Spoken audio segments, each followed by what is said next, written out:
Hey guys, I'm back, and today we have another review slash video, and this one's going to be for the TIE Bomber here. Now, I got this about 9 months ago, and I've just recently found this set in my closet, so I built it, looked at it, and I decided to make a review for you guys. So, let's jump right into it.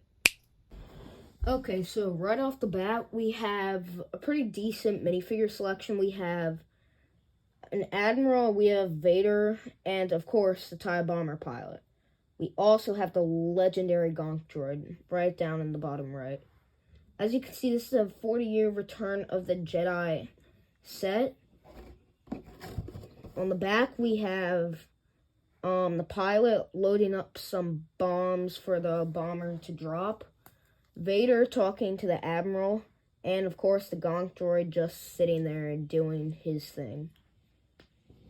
So, now, let's jump into the set review.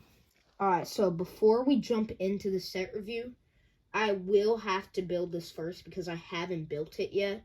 I've opened it, but I haven't built it. It has 625 pieces, so this might take a while. 2 hours later. Okay, so let's start things off with looking at the minifigures. Now, we have a pretty standard looking Gonk droid. Nothing too special here, except for the Imperial symbol on the side and writing on the back. Now, even though these aren't too special and unique, you have to appreciate the small details that LEGO puts into these. It really can make all the difference in the end. Now we have our TIE Bomber pilot. He looks just like a standard TIE fighter pilot. There's nothing too special with him. So, yeah, he's pretty much just a normal fighter. Now we have the mini build. Personally, I really like this mini build because it's pretty simple, but it's also effective. Even though it doesn't have that much detail, it just gets through with what it's meant to be, and it gets its job done.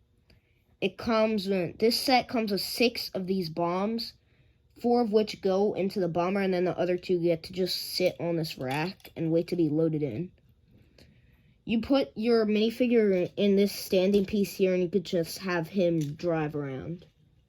Now, let's get into the set itself. Okay, so now let's move on to the final build of the set, the TIE Bomber. Now, this is the main attraction of the set, obviously, because it's the starship. So, one of the things I really love about this set is it has a ton of play features. Like, for example, it has these mini stud shooters on the top, which when you press down the lever, boom, it shoots a stud flying across the room, which is pretty cool if you want to make a battle. Next, the main feature of the set is that it can drop bombs. You insert the bombs into this piece here. Then once they're inserted, you can just press on it and the bombs will fall. So that is the main feature of this set, but it's not the only one. Another play feature is that you can actually open up the cockpit to put a minifigure inside. Now, while it doesn't have too much space, it still definitely has enough to put a simple minifigure inside. Now, on to the final part of this set, the detail. Now, I love the detail on the side. Even though it only has one printed piece, it has a really good mixture of studded and smooth plates that really just give it a perfect feeling and look.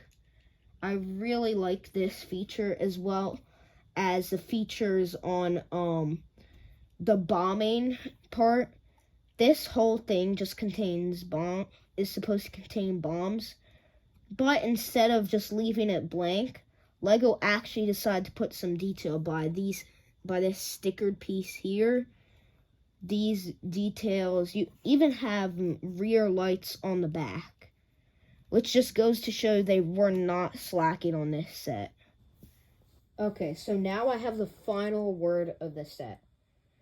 Now, I'm going to rate this a 9 out of 10 just because I think they could have gotten a little bit more detail on the two main compartments themselves.